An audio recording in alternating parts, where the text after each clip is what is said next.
இந்தியாங்கிறது இந்துக்களுக்கு மாத்திரம்தான் இருக்கணும். இங்க கிறிஸ்தவர்களும் இஸ்லாமியர்களும் இருக்கக்கூடாதுன்னு சொல்லி ஒரு பயங்கர ஒரு கோட்பாடு தத்துவத்திலையும் ஒரு வைராக்கியத்திலையும் இருந்தான். அநேக சபைகளை சென்னையில மூடினேன், அநேக ஊழியர்களை துரத்தி அடிச்சிருக்கிறேன், அநேக இடங்கள்ல என்ன செய்திருக்கிறேன், கலாட்டா பண்ணியிருக்கிறேன். சபரிமலைக்கு 38 வருஷம் போயிருக்கிறேன். அந்த ரஷிப்பு தன்மைங்கிறது எனக்கு தெரியாதனால நான் என்ன செய்தேன், கிறிஸ்தவர்கள் டிஸ்டர்ப் பண்ணேன். பல்வேறு இயக்கங்கள்ல இருந்தேன். RSS இயக்கத்துல, இந்து முன்னணி, இந்து சேவா, இன்னும் சொல்ல போல திருச்செந்தூர் ஆண்டவர் ட்ரஸ்ட், திருமல திருப்பதி தேவஸ்தானம், அகில பாரத ஐயப்பா சேவசங்க, எல்லா இயக்கங்களையும் பொறுப்பாளர்களாக இருந்து இறுதியாக அரசியல்வாதியா காங்கிரஸ்ல இருந்த மாதிரி பிஜேபியில இருந்து இப்படியா இருந்த நாட்கள். அப்ப எனக்கு தெரிஞ்சது ஒன்னே என்னன்னு சொன்னா, இந்தியாங்கிறது இந்துக்களுக்கு மாத்திரம்தான் இருக்கணும்.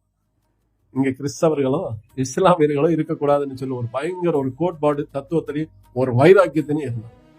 நடந்த சம்பவம் என்னன்னு சொல்லியாச்சுன்னா, கிறிஸ்துவுக்குள்ள வருகிற நாட்களுக்கு முன்னாடி நான் அநேக சபைகளை சென்னையில மூடினேன், அநேக ஊழியர்களை துரத்தி அடிச்சிருக்கிறேன், அநேக இடங்கள்ல என்ன செய்திருக்கிறேன், கலாட்டா பண்ணியிருக்கிறேன். இந்த மாதிரி கூட்டங்கள் இங்க நடக்குதுன்னு வச்சுக்கலாம். இப்ப எனக்கு நான் இந்துவாயிரம் தெரிஞ்சுட்டேன்னு வச்சுக்கலாம், உடனே பிரச்சனை பண்ணிவிட்டேன். அதுக்கு வீட்டு முன்னாடி உடனே ஒரு கோடி இந்து முன்னணி கொடியை வச்சு பிரச்சனை பண்ணிக்கிறேன்.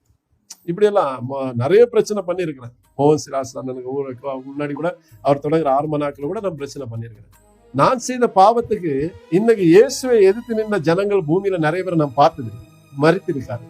கிறிஸ்தவர்களுக்கும் ஆலயங்களுக்கும் ஊழியக்காரர்களுக்கும் குடும்பங்களும் பிள்ளைகளுக்கும் தேவ பிள்ளைகளுக்கும் எதிராக எழுந்திருத்த நிறைய பேர் பூமியில இல்ல இருக்கிறாங்களா? கேள்விப்பட்டிருப்போம் இல்லையா?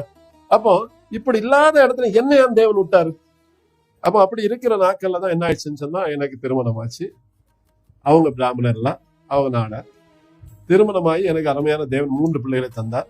ரெண்டாவது மக இறந்துட்டாங்க. அடுத்த 3வது பையன் தான் இவன்.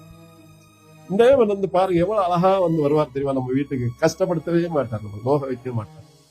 அது சோதனைகள் வரும், ஆனா கர்த்தர் சாதனையாக அதை மாற்றிடுவார். அப்போ அந்த மாதிரி நேரத்துல இருக்கிற நேரம் தான் இந்த திருச்செந்தூர் பாத யாத்திரை. நாகர்கோயில இருந்து திருச்செந்தூர் 5 வருஷம் பாத யாத்திரை போயிருக்கோம். ஓம் சக்தி ஆலயம் எங்க இந்த சென்னையில இருக்கிற ஓம் சக்தியில விஜயவாடா ஆந்திரா கெட்டு போயிருக்கேன். ஜூன் 1ஆம் தேதி தான் எனக்கு பிறந்தாள். 7 மலையும் ஏறி நடந்து போகும்.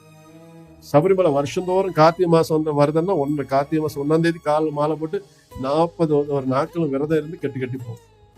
அப்ப இந்த மாதிரி ரொம்ப இருந்தான். ஆனா எனக்கு தெரியாமலே என் மனைவி இயேசுவை நேசித்து இருந்தா. ஏன்னா அவங்க படிச்சது சென்னையில தான், நானும் படிச்சது சென்னையில தான். நாங்க தரமணியில படிச்சிருந்தேன், அவங்க இந்த அயனாவரத்துல படிச்சிருந்தேன். அவங்க RC கான்வென்ட்ல படிச்சா இயேசு அவங்களுக்கு தெரியும். இந்த இயேசுன்னு சொன்னது அவ என்னதான் அனுபவிச்சா, என்னென்ன கஷ்டங்கள் அனுபவிச்சா அவ அடுத்த வர நேரம் கண்டிப்பா சொல்லிடுவான். நீங்க என்னுடைய காரியத்தை நான் சொல்லிடுறேன். நான் ஐயர் தான், ஆனா நான் நாட்டையர். மெயின் ஐயராரு பரம தகவல். அதன் பின்பாக என்ன